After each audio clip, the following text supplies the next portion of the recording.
Hello, my friends. Thank you all for following Conversations with Jennylyn. It may seem like I'm all over the place with this show, but I deliberately selected this title, Conversations with Jennylyn, because I want to be able to cover as many topics, subjects, and interview as many people as possible because I believe we are all a part of what's making the world go round, and I love bringing stories that I think will benefit people or help people to notice things that they may be oblivious to. And so tonight, my guest is Erik, and everybody who watches my show knows Erik. We started what we were calling a news update series, but for different reasons, we were not able to do another segment until tonight.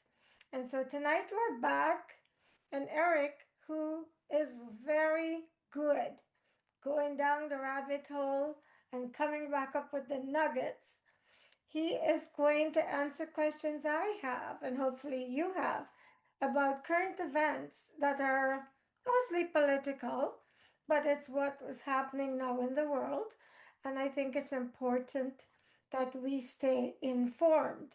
He's not asking you to believe what he is sharing, but I can promise you what he is sharing is well researched.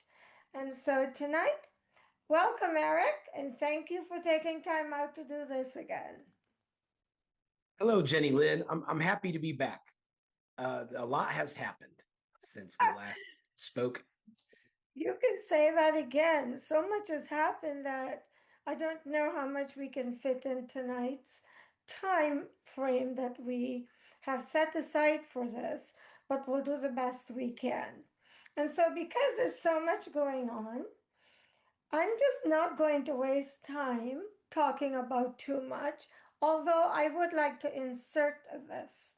I would definitely be remiss if I don't. I am tired of this gang stalking and the cyberbullying. And I'm watching TikTok every day, and I'm watching all of the different places where people share news, Instagram, Telegraph, and I hear so many serious journalists and people who are just trying to find the truth complaining about being gang stalked, cyberbullied. Some of them are saying it's government agencies doing it. I can tell you, I'm one of those people who's constantly being harassed, and I don't know why, because I'm guilty of nothing except exercising my democratic right to do my own research about the world in which I live so that I can make informed decisions that are best for me and my family. And I'm really confused as to why I am being punished for this. And so if you're watching me, I'd like to get a word to the president, to anyone in the can Cabinet. the cabinet who can affect change, because this should not be happening. If we are no longer able and if our rights have been revoked, we should get some kind of messaging from the government. But to be um, stalking us, to be watching us in our homes, to have people remote viewing our personal lives, this is unacceptable. And I know that there are many, many, many of us. Some people are winding up dead. And this is a really big concern for me because, as far as I know, they're just like me, just trying to get to the bottom of what the truth really is, because we are finding out that we've all been living a lie, many lies. And so tonight, if you're watching me and you could help journalists, please do something to help us. Erik, the first the first question I wanted to ask you is I wanted to ask you, based on all that you've been researching, do you think we have a problem with corruption in our police and judicial systems in our country today? So yes and yes. I was gonna say yes and no, but I think it's a yes and yes. Um, I the so police departments are a whole other different animal per se. So you have small jurisdictions and you have large jurisdictions. So you have the same types of problem, but the scale of it's just a little bit different.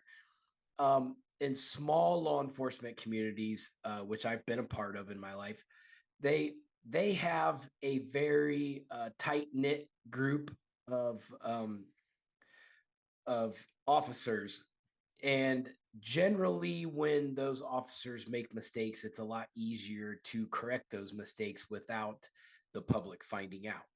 So there is a sense of corruption in most law enforcement agencies. It just depends on, if that information does make it to the forefront.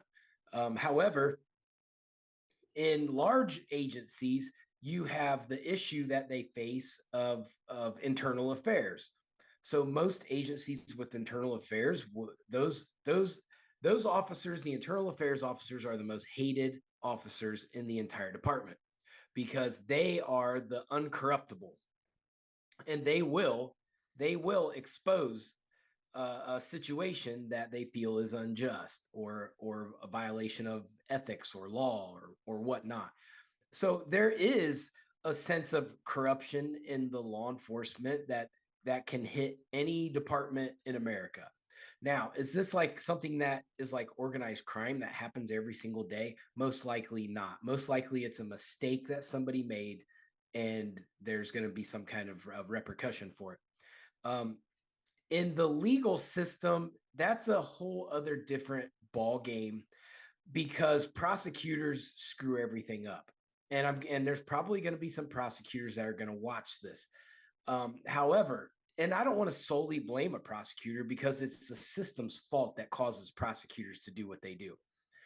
If you go to small jurisdictional, like rural areas, you will rarely see a trial. Why is that? It's because every case has a dollar amount. And once you sort of approach that maximum dollar amount that they're willing to spend on each case, they're going to loosen their grip on the case and offer a plea deal. You will see, I would guesstimate 90%, probably 95% of cases in small rural jurisdictions are pled out in plea agreements just to say, hey, I gave you a little bit, you gave me a little bit, let's just call it a day, you go do your reduced sentence and we're done. That's kind of how it works in small towns. Now in the larger jurisdictions, it's much of the same, but they have a problem of backlogging in court. So court cases are generally extremely backlogged. I know here in Metro Atlanta, you could sit and await hearings for months, and that's a borderline violation of your due process. So if you don't waive your speedy trial at your initial hearing, you have the you have the opportunity, if you don't waive it, to have a speedy trial. So the prosecution gets on a timeline. They got to get this done by this time, this done by this time. They got to have the whole trial done in a certain amount of time. If you waive it, then they have time. And however, they can't just ignore your case while you get other cases going. So they do have to periodically uh, have a pretrial hearing or file a continuance or something like that. So you do have situations where if they get backlogged too much, they'll just start pleading people out just to get people off the docket. So that's a problem that we have in the larger jurisdictional areas. Um, where you're only going to see like the major high profile cases go to trial. Other than that, you see innocent people take deals just because that's the best option they have. That happens all the time, and it's unfortunate because a lot of truth doesn't come out in court. A lot of truth gets bypassed because of the process, and that's unfortunate. And there's a lot of people that um, that did deserve their due process that did ended up not getting it. Because if you sit in the county jail long enough awaiting trial, you're going to get antsy and you're going to want to get out of there. So you're just going to take a deal so you can get out. Wow, that's really interesting. Thank you, Eric. And the next question that I wanted to make sure we ask before time run out is there has been a lot of talk about the G6 committee. And to a lot of people, including myself, wasn't quite sure what that was until I looked it up myself. Is it? Do you believe that it is true that the G6 committee? Do you want to tell? Do you want to explain a little bit about what it really is? And is it true that they're being investigated? As far as being investigated, I'm not so sure. They can say they're investigating it, just like how the World Economic Forum says they're investigating Klaus Schwab. Um, I don't. I think they have to say things like that to to show, hey, we're doing something. But um, do I believe that that's happening? No. I'm getting tired of the pacification, though. Aren't you? We are being pacified in many different ways, so lately it's difficult to know what to believe. But anyway, I'll let you finish answering that. So the uh, anything that happens in Europe, and anybody who watches your show, Jennylyn, or watches my show, or sees my TikToks will know that I am probably the most anti-European person you'll see. I put everything they do under a microscope. So when anytime Europeans get together, I think it's nefarious. So I automatically put my antennas on and go, why are they doing this? Because any journalist that has any sort of let's say credible intuition in journalism is going to automatically take a piece of information and say why or how or who. You're going to ask questions because generally the information that we receive isn't isn't the whole story. And most people will not tell you the whole story because they're afraid of the the pre-information or the post-information. So if I ask the right question and I get zero response out of that question, I know there's something to hide. Or if they deflect from the question to something that has very little relevance to what I'm talking about, I know there's more to the story. That is how I look at anything that happens in Europe. So when you see all these districts of Europe, like with the G6 Commission and even G7 or the all these little Bilderberg groups and the Trilateral Commissions, anytime these guys do things, I automatically go, why? Why are they doing this? Who's there? Why are they there? Why are they? What are they going to talk about? What's their point of focus? Now, see, the World Economic Forum screws up because they post their agenda on their website. So if you have the time to sit there and dig through the thousands of probably gigabytes of information that's on their website, which I do, then you'll know what their agenda is. Just like a few years ago when they had their economic World Economic Forum and it was entitled the Great Reset. I automatically was like, the Great Reset, huh? Well, let's see what they're describing as we're resetting. And so I looked into it. I'm like, well, that doesn't sound like it's something that's very American. So, it's a matter of just, you know, looking into something and seeing what is it. Um, they have research organizations that they talk about at the G6. Uh, those research organizations are interesting to me because generally when the European countries get together, they want to talk about all of those organizations, the world organizations that are based in Europe, specifically Switzerland. So when I'm hearing we have a research organization, I'm going, okay, which one of these world organizations is going to be presenting something, and what is the directive? What is their outcome? And is there a potential that they can nefariously use this against humanity? So generally, there's just a lot of like doubt when it comes to me reading anything that has anything to do about Europe. So I may be a little biased when it comes to European issues. However, when we go look back at the pattern of how Europe does things, they have 1,000-year-old pattern of corruption, brutality, colonization. Uh, it just empires that commit genocide against anyone. It's the patterns there. So I automatically think, what are you trying to do to us? So yeah, G6, I don't like it. And to me, it's just the same as the G7 or the G20 or all those other ones they do over there. It's a bunch of rich people and power people getting together, making sure their agendas are on the same page. And So I Eric, just I have to ask you this, the little imp in me, because I have a friend who calls me an imp. Me wants me to ask you this question.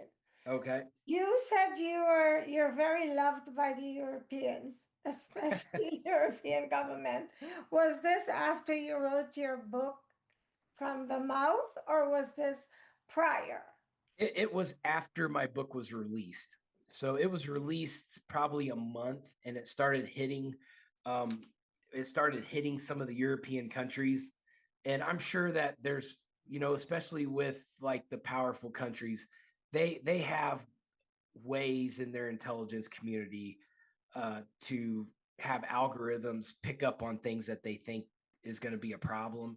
And my book probably hit on that algorithm, and so somebody looked into it, and that's how that is my guesstimation as to how that happened. So, if you are someone who has never seen Eric on my show before, you must get his book called From the Mouth. It is on Amazon and several other platforms. And maybe after you've read it, you will understand why he is so loved in Europe. Yeah. And the Swiss Effect. That's my second book, the one that Oh just came yes, out, the and the Swiss Effect. Swiss Effect. The Swiss Effect is the most recent book. That's the book that sort of catapulted him on the European radar. So you may want to get that book and read it, and then you'll find out why he is even known by anybody in Europe.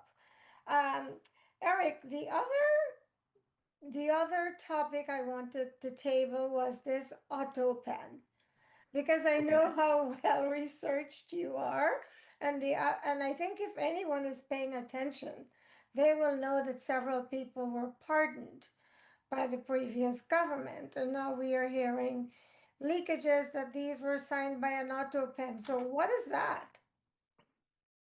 So since we first discussed that we were going to discuss the auto pen, I feel that a lot has transpired from that.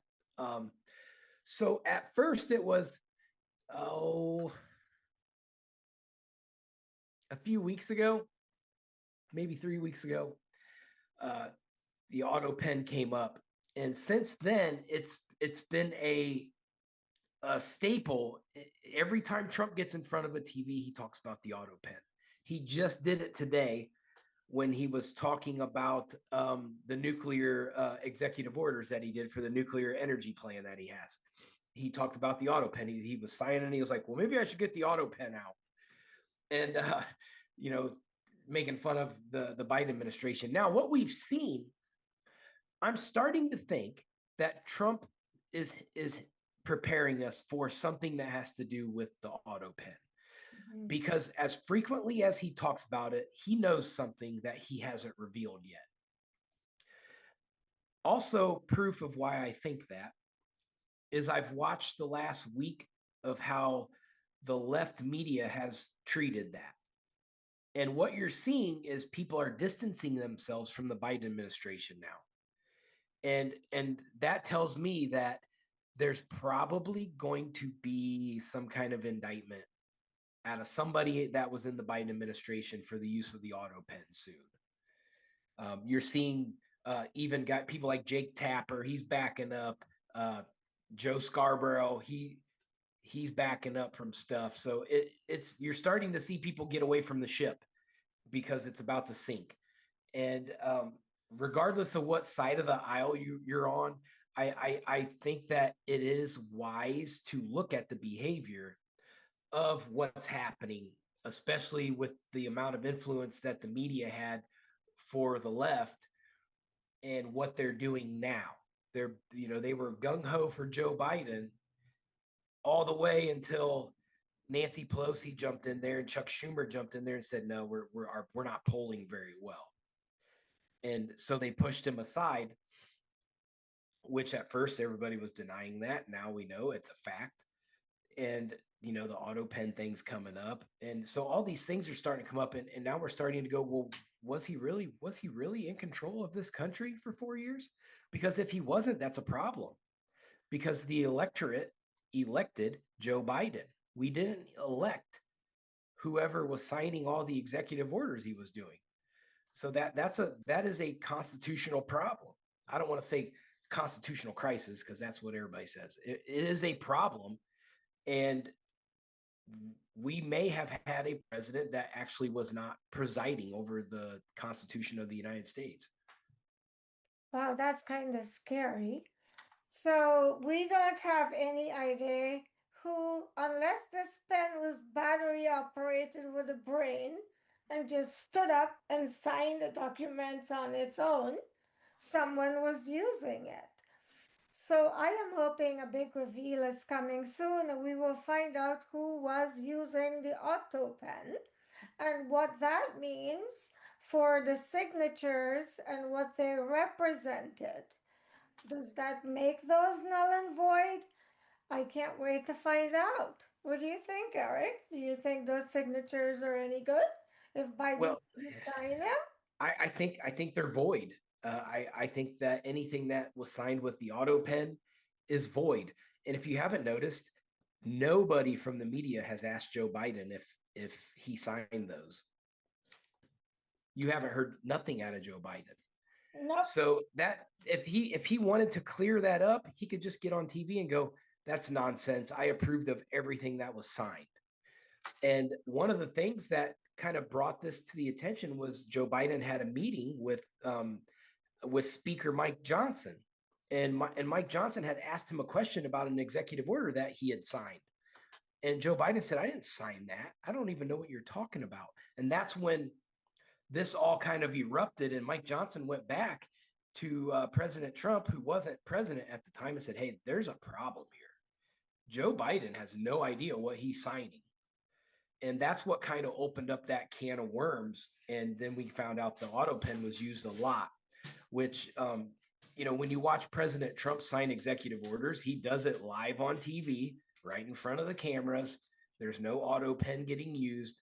So the auto pen's scary because that certifies Joe Biden's word. And if it's not Joe Biden signing those, if he's not authorizing the auto pen, which he very easily, if he was, he could come out into the media and say, I authorized everything with my signature on it through the auto pen. But he hasn't done that, and no one's asking him to do it. So that tells me that there may be a deeper problem. Well, let's stay tuned to find out what's coming. And since Europeans are your favorites and you are theirs, could you tell us what you know about the UK US trade deals? Well, we just had a brand new revelation with that today, where Trump's going to jump everything up 50%. Well, not on UK, but on the European Union. So the UK US deal, the UK was the first country to come out and say, let's get a deal done. I think it was good on their part. Um, they needed to have a trade deal because, as geographically can tell, England is an island. It's an island country. So they have to, and it's not very big. So they are going to be importing the majority of the things that they need. So if they're getting things from the United States, um, they're going to need a good a good trade deal. So they sat down, Keir Starmer and Parliament agreed on it that hey, let's just go reciprocal on this and just drop it down to the minimum. So that way there is a tariff on both sides, but it's low and everybody benefits. And the deal got made. So as much as I don't like England, I'm glad that they made this deal. I think it was smart on their part, and it, it just showed that Trump does have the cards at the end of the day when it comes to the trade. Now the rest of Europe's playing hardball, uh, and President I think President Trump has a valiant point, and this is arguable because the left and the right don't agree on this, but the trade tariffs have leveled the playing field. Now, do I want to play fair with Europe, who I believe President Trump is correct when he says that the world has abused the tariffs. They've abused the trade throughout the decades, the previous decades. I agree with that. I think we shouldn't have these massive trade deficits. I think that specifically, Canada had higher deficits on stuff that they make that we import a lot of, and they did it so they could maximize their profit potential. And I get it. If you're treating your commodities like a business, that's what you want to do. However, the United States wasn't doing it back to Canada. And it's the same thing with Europe.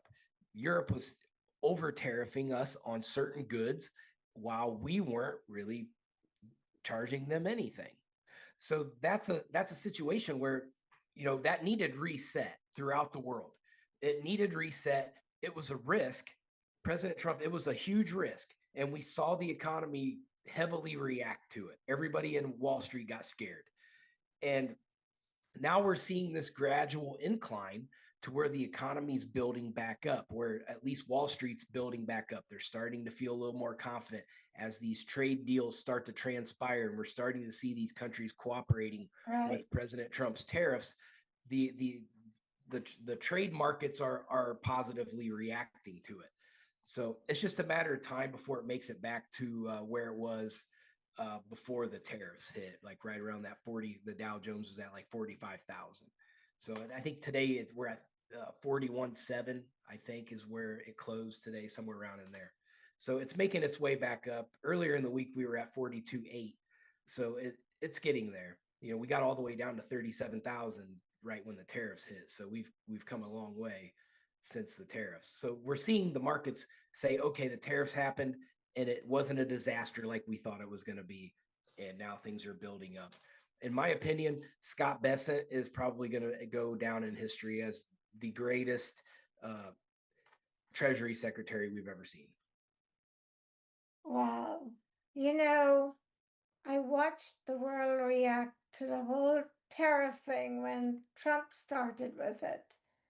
And I kept saying, why are we so reactive? Not me, because I'm not one of those people who I just like to sit back and watch, give things a chance, give people a chance. And I kept saying, why is everyone reacting this way? Why not give him a window of, say, 4 months to see where Right, this is going to take us? And now you see what's happening, and this is the problem, I think, with the division in the world. If you think your side is somehow being invaded, a lot of times people do no research. It's like, how dare you do that? Because the side that they represent is encouraging them to react a certain way. right, Anyway, I try to not get involved in politics, and people say this. I hear many people say it, but there's no way around it because what is occurring in the political world is affecting all of us. And we are responsible for keeping up so that we know how our lives are going to be affected by political decisions that are being made. So it's not about even wanting to, it's like we are a part of it because we live in this country and we live in the world. So to just sweep it on the wayside and not pay attention, then you are actually pushing away your ability to know what is happening and how it's going to affect you and your loved ones. And this leads me to the next topic that I wanted to discuss or have you share your research with us. And it's this story that we keep hearing where Comey apparently was out walking on the beach and did something with some shells that somehow people are thinking is sending a message that he wants the president. Have you looked into this, or what do you think? So I can tell you this as someone who's worked with a lot of different levels of law enforcement. For Comey to come out as the head of the FBI at one point, to come out and say, I didn't know what that meant, tells me that either he's a huge liar or he's the most incompetent FBI director we've ever had.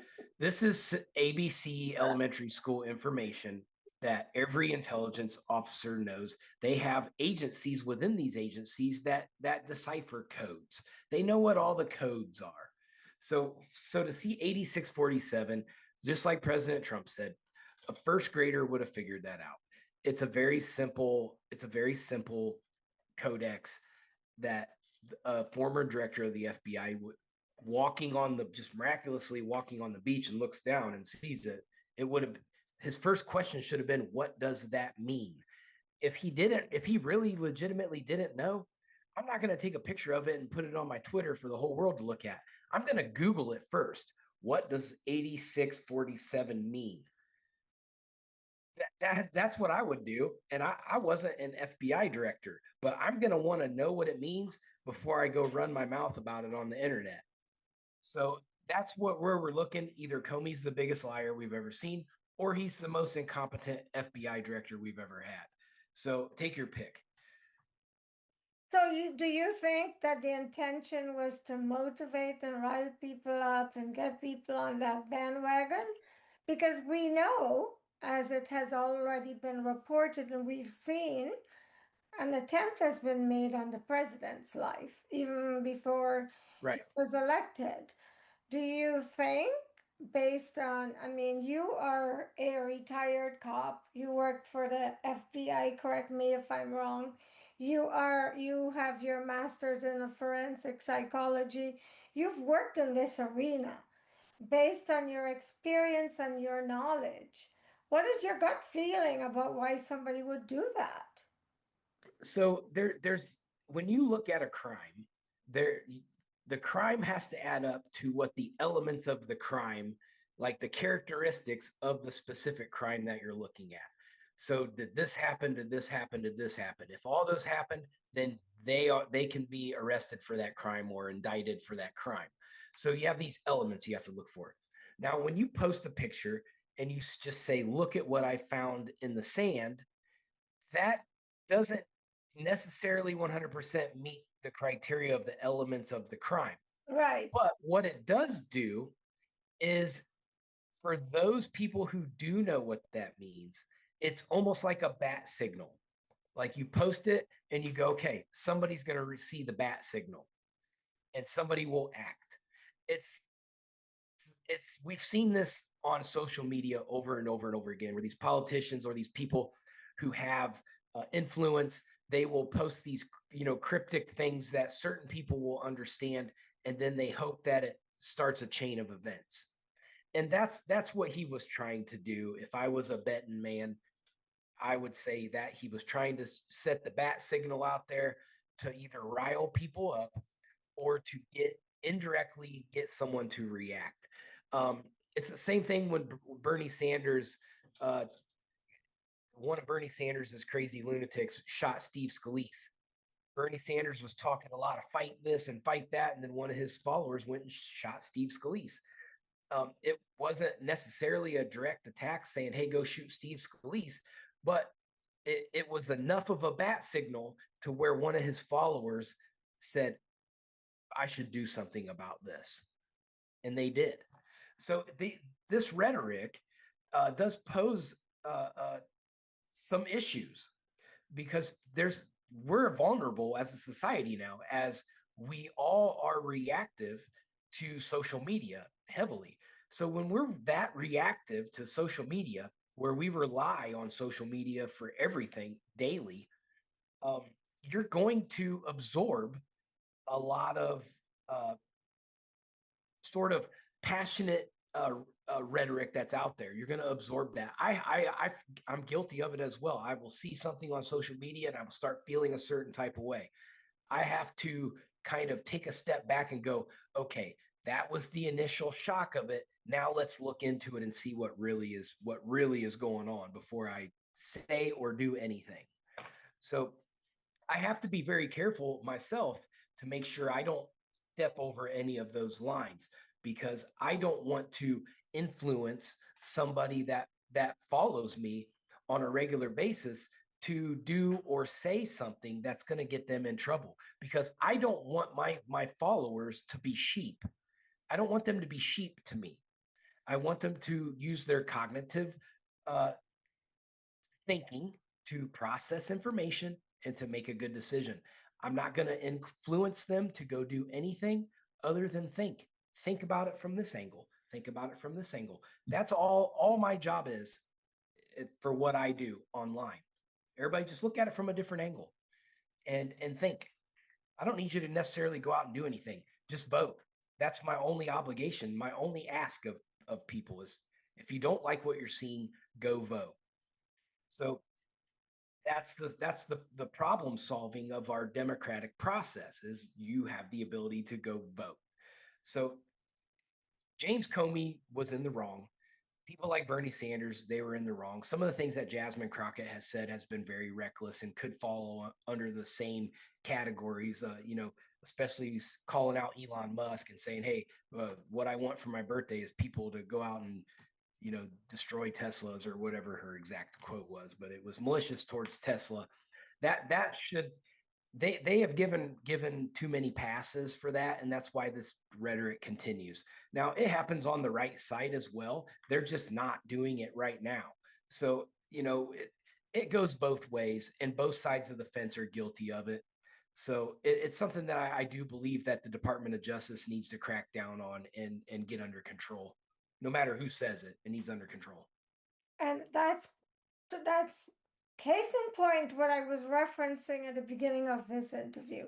As journalists, we are very responsible with what we are putting out there, and we need to make sure that what we are doing is not riling people up to do things that are not going to be beneficial to other people and to themselves. And this leads me to another topic I wanted to table with us. And we both know that Elon Musk was interviewed in Qatar at the Economic Forum by this woman whose name is Michal Hussein or Hussan. I hope I'm pronouncing her name correctly. I'm not butchering it.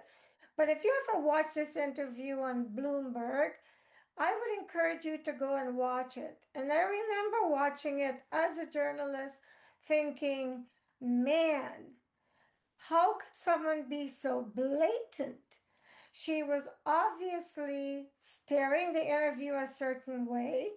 She had the question she asked clearly was trying to paint a certain picture of Elon. And at one point, they were talking about the laws in South Africa. And because of what's happened there historically, basically outlining the laws were made to protect black people. And so he was saying pretty much it's gone that he thinks the law should be made to benefit black and white people. The law should be made to be fair for everyone, regardless of their color. And he was asking her, what did she think? And she never answered the question. And that was just one of the many times that I noticed this. And as a journalist, it really made me sad because those who are cyber stalking us, they're okay with this, which tells me mainstream media, as we know, is governed by a certain body of people. And those cyber stalkers are clearly on that side because we see so much bullying in media and no one touches them. And and what is infuriating for me as an American, it's almost like they think we are fools, like we are not seeing what is happening, or we need to sit up and shut up and sit down because we have no power. And I am not looking for power. I'm just looking, my goal is just to live in a world where we are all having the same opportunities and that we truly have democratic rights to make the choices that we think are in our best interest without anyone bullying us and telling us you're not doing it that way, you're going to do it the way we want you to do it. And that's pretty much what we've been living ever since I was born. And I'd like to see that change before I leave the planet. The other thing that Elon said to her that really made me sad, he said he felt like he was speaking to a computer. And I had to agree with him. And I have not watched mainstream media. I don't. Sometimes I go to someone's house and it's on, and and I'm forced to sort of hear what's being said. But I don't. I have no respect for mainstream because I've noticed a long time ago all of it is scripted. As a matter of fact, I have interviewed someone from Fox News, a Fox News reporter in Atlanta, and it's on my website.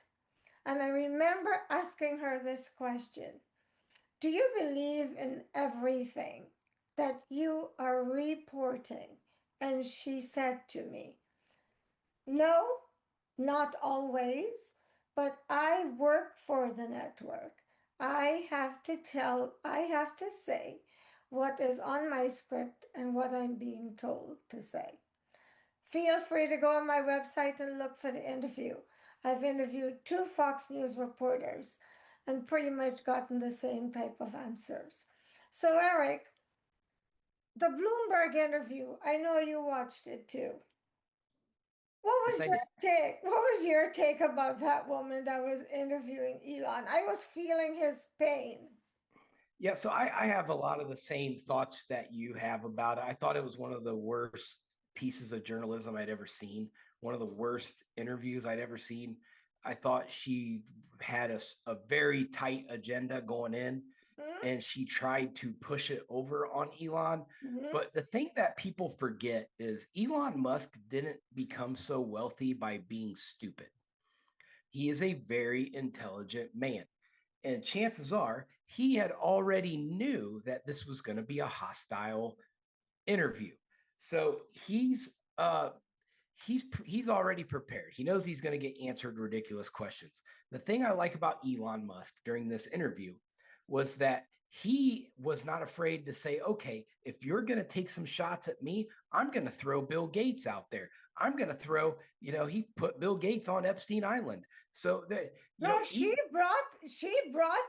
brought him up, which right. shocked me. She brought him up like he's a golden boy. And And Elon put it right back to Elon her. responded, I almost fell off of my chair. And this is why I like him. He's gained my respect lately. And so I thought Elon handled his own very well in that interview. And I remember watching Elon initially when he first um, announced that he was going to help out with the Trump administration. I was like, oh man, this guy's he's a PR disaster. He doesn't know how to public speak. He's very like choppy with his words, and he stutters, and when he gets nervous, you can tell he's nervous on the stage, but he's getting much better. And he's learned to fight back. And I like that about him. And you're seeing that um, a lot in Trump's Chris, I cabinet. don't mean to interrupt you, but do you know he has Asperger's? Yes, Okay. yes, I yes. think that all the comments you made earlier, I think they may be related to the fact that he has that condition. right. And so it's probably intimidating for him to put himself out there in the forefront like that, because he used to be able to run Tesla and SpaceX basically from, the quiet behind the curtain kind of thing. He'd put out statements or whatnot. He'd do very short little comments, and that's it. That's all you'd ever see out of Elon. Well, now he's on TV every day, getting interviewed, talking about very complex scenarios. So it's nice seeing Elon. He's starting to get a little comfortable there, and he's saying, "I'm not going to sit here and let you bully me." And he stood up for himself, and I was very impressed. When Elon first jumped on the scene and started throwing himself out there politically, especially towards Trump, I was like, what's his agenda? I thought he had bad intentions. And then I waited and I thought, you know what? If Elon Musk is a bad person, the left is going to bring it out and expose it everywhere. And we haven't seen it. Elon Musk had either he's really good at hiding his dirt, or there's just no dirt worth talking about. And that's what I think it is. I think Elon is he's just a nerdy guy that likes to build rockets and build electric cars, and that's as simple as it is for him. He does come from a very well versed family. His brother's very intelligent, so there's no dirt though. There's no dirt on the guy. So I mean, he just likes to have babies. That's I mean, if that's the worst thing about you, then that's hey, that's fine. He's populating the world. He's got a lot of kids. So what? There's a lot of guys out there that have a lot of kids. So I don't. I'm very happy that Elon stood his ground in that interview, because that could have been a very intimidating situation where he's in front of some of the biggest power brokers in the Middle East, and he's getting attacked by this, reporter that here in the States, we don't know who that person is. But she may have been somebody big in the Middle East, which I'm willing to bet she is. And he held his ground and threw out some stuff. Said, "Oh, you're going to talk about me? Let's talk about Bill Gates." And so that didn't they didn't. I noticed that CNN and Actually, she MSNBC. introduced Bill Gates into the Yeah, conversation. she screwed up by bringing him up. Yeah, yeah, and because she didn't expect the response she got. So I don't care who she is. When they say people are big, nobody is big to me. Because you hold a certain office or you have so much money, Right, you live in a big house, doesn't mean crap to me. What big for me is someone with integrity. And right, when you say they have no dirt on Elon, I always think about this. We've all had dirt right, because as we develop throughout our lives, we make choices because we lacked the wisdom that we can only get from living. And we right, do stupid crap. Who hasn't? Now, if you go kill somebody, that's a different thing. But if you had two boyfriends, three boyfriends, been married, you cheated. Who doesn't cheat? Everybody's cheated in some way if you really break down what you call cheating. So for me, when they go digging, and a lot of times when they go digging, and the dirt they're bringing out about those people, it's only because those people don't know the dirt on the ones digging. You and I know better, Erik. right, So nobody has the right to point the finger because even those trying to expose who they're saying has dirt. Well, I can't wait because I know it's all coming, and then we'll see how much dirt everybody has. And the kind of dirt that you're going to be learning about will knock your socks off. So it's just unfortunate that we live in a society and a world where if you are not going along with the popular agenda, you are punished. And right, they will look for ways to punish you. And if you don't have dirt, then you are cyberbullied, and every day different things can happen because it happens to me. And I'm just like a regular girl. I'm not even famous. Hardly anybody knows I exist, but they do because they show me every day that somehow I'm a threat to them. And that's right. a compliment, considering I'm just an average girl. So, Erik, I think we tabled a lot of the hot topics, and look, we are down to 1 minute and 22 seconds. And I want to throw the ball in your court to wrap this up with whatever you think is important, because I wanted to also talk about President Trump with the South African president, but we're almost out of time. So I want you to use the last minutes that we have to talk about something that you think people should know that I didn't ask you tonight. Well, I think we're at that point where we can look at Trump's policy with blinders on or with where the direction's going. Now, I know a lot of people out there are still upset. Now, however, if you're one of the free Palestine people, I need you to really look into what Trump's statements are involving the Palestinians, because I think you will be happy with his view on the Palestinians. He's wanting to get some aid in there. He's wanting to do some things. So, um, you know, maybe give him a little breathing room on the whole Palestine thing. I know Biden really wasn't doing a whole lot for him, but Trump's more on the humanitarian side of things, regardless of what your network tells you. Um, he's trying to create peace. I think we should have celebrated what he did in the Middle East uh, with Qatar and Saudi Arabia and UAE. So that was a big deal. Peace in the Middle East is something that every president struggles to do. And Trump just seems to have that golden touch with it. And we need to celebrate that, because it would be nice to go 10 years without some major conflict happening in the Middle East. That war over there in the desert is no good for nobody.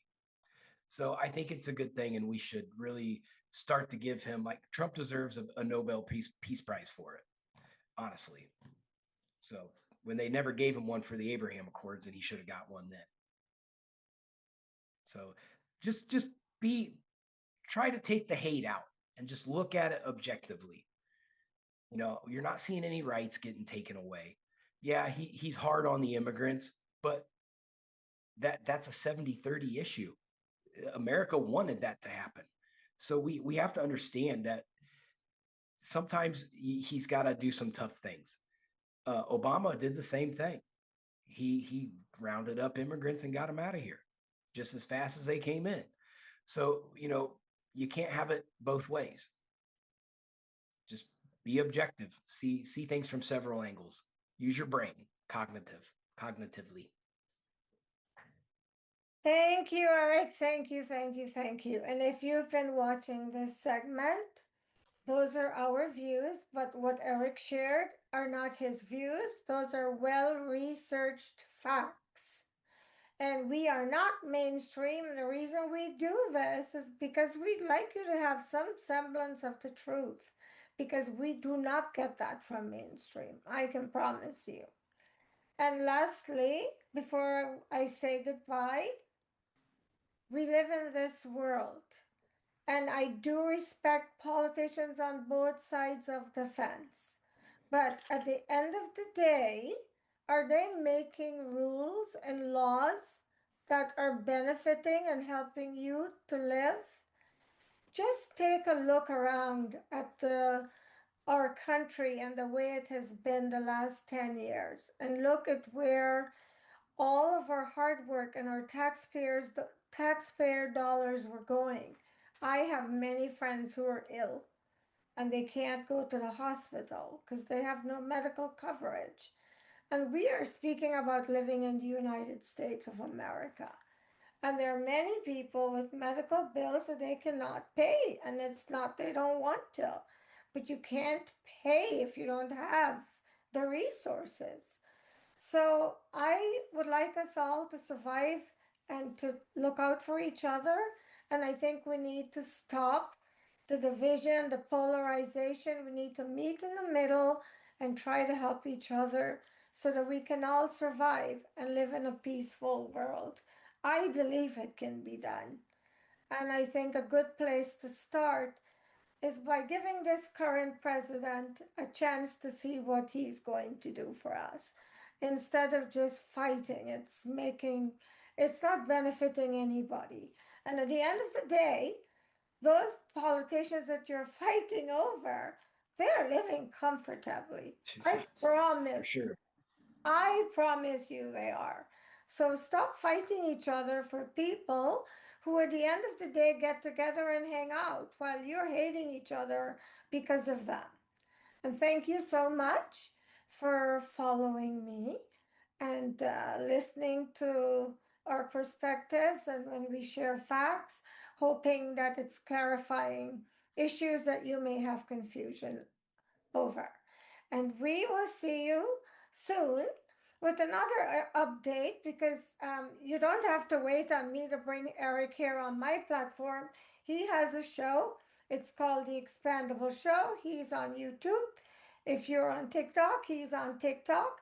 And he brings updates daily, sometimes twice a day. So you don't have to wait on me to bring him. If you like the fact that he does his research and tries to find the truth. And we will see you soon. And thank you for watching Conversations with Jennylyn, when a conversation is all you need to be inspired. And I'm sure Erik is doing that. And we'll see you soon. Bye bye.